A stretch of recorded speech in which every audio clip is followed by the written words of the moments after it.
Je vais vous parler donc oui de avant la grossesse.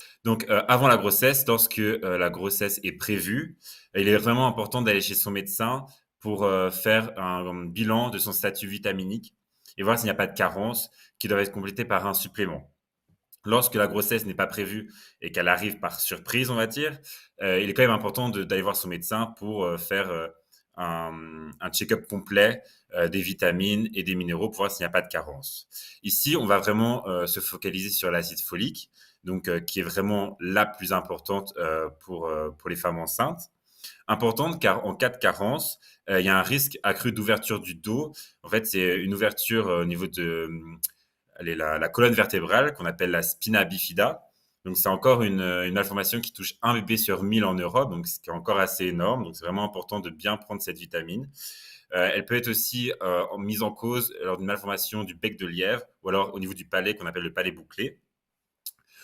Ici, dans les recommandations, c'est de prendre de 4 semaines avant la fécondation jusqu'à premier trimestre. Généralement, on ne la trouve pas en suffisance dans l'alimentation, c'est pour ça qu'il est important de prendre des compléments. Au niveau de la quantité, c'est au moins 400 microgrammes par jour. Pour les femmes qui ont des grossesses à risque, c'est-à-dire des femmes qui ont déjà eu un enfant avec une malformation ou alors qui prennent des médicaments comme les antipsychotiques ou des choses comme ça, ici, on va pouvoir augmenter à 4000 microgrammes, donc 4 milligrammes. Et sur les vitamines et sur les compléments, on peut trouver différents termes comme le folate, qui est la forme naturelle, ou le métafolin, qui est la forme calcique. Voilà, ces deux termes sont vraiment les mêmes, ils se rapportent à l'acide folique.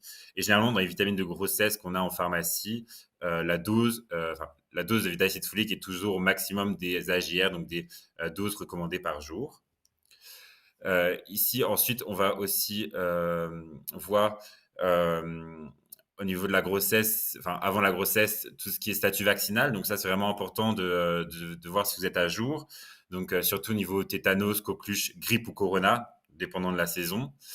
Il est important, dès que vous êtes enceinte, de prévenir votre médecin généraliste, car il y a des vaccins qu'on ne peut pas faire lorsqu'on est enceinte, comme des vaccins à base de virus vivants atténués ou de bactéries, car ils peuvent atteindre le bébé via le placenta. Ici, ce sera surtout la varicelle, la rougeole, oreillon, rubéole. Une vérification de la thyroïde peut aussi être utile si vous êtes patient à risque ou si dans votre famille vous avez déjà eu des problèmes de thyroïde.